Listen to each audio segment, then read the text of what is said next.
Capital punishment has existed in Indonesia since pre-colonial times, but hanging was only legalised during the Dutch colonial period. This carried through to the inception of the Republic of Indonesia until Law No. 2, 1964, replaced it with execution by firing squad. Since then, Indonesian courts mostly used the death penalty to punish extreme crimes such as premeditated murder, and even took an unofficial 5-year moratorium in 2008. However, under President Widodo, death penalty sentencing has rapidly increased. From 2017 to 2022, death row numbers have tripled, with most of these for drug offences. Although the government has attempted to justify this under an Indonesian drug emergency, numerous scholars have critiqued their reasoning as flawed, since there is no evidence that the death penalty has acted as a deterrent. Being a predominantly Muslim country, some support for the death penalty in Indonesia stems from the Quran allowing capital punishment for serious crimes.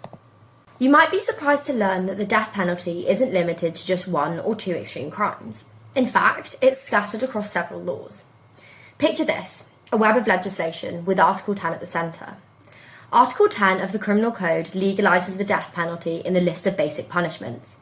It's available under the narcotics law, which takes a hard stance on drug-related crimes. The terrorism law, then there's anti-corruption laws. But then there's even more, the law on the Human Rights Court. These all have provisions for capital punishment. Now, you might be wondering, when is it actually used? Well, in practice, judges typically reach this ultimate penalty in 3 main scenarios. Premeditated murder, drug crimes, especially involving the production or distribution of operations involving over 5 grams of Category 1 drugs, and terrorism.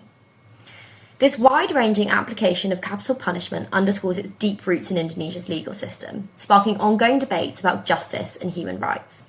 The controversy of the death penalty was brought to the fore with the Bali 9 case. In 2005, 9 Australians were caught smuggling 8.3 kilograms of heroin out of Indonesia. The ringleaders, Andrew Chan and Mayan Sukumaran, were executed in 2015, having exhausted their appeals. This case received international criticism as it involved young foreign nationals and suspicions of bribery arose. International outrage strengthened since Chan and Sukumaran were considered fully rehabilitated and undeserving of this irreversible sentence. It was also considered hypocritical, as one of the government's aims was saving Indonesians from the death penalty abroad for drug offences. This inconsistency is found elsewhere in the Indonesian judicial sphere. For example, a constitutional court case in 2005 held the right to life could not be derogated from under any circumstance, yet it later ruled in 2007 that the death penalty was not unconstitutional. Although support for the death penalty remains, its inconsistencies and the mounting international criticism are increasingly creating a rift of death penalty retentionists and abolitionists in Indonesia. In December 2022, Indonesia passed a revised criminal code, reshaping capital punishment from January 2026. While retaining the death penalty, it is now a special rather than basic punishment used as a last resort. The key change is this idea of a suspended death penalty, giving death row inmates a 10-year probation. Good behaviour could lead to commutation of life imprisonment. These reforms aim to reduce death sentences while reserving penalty for extreme cases.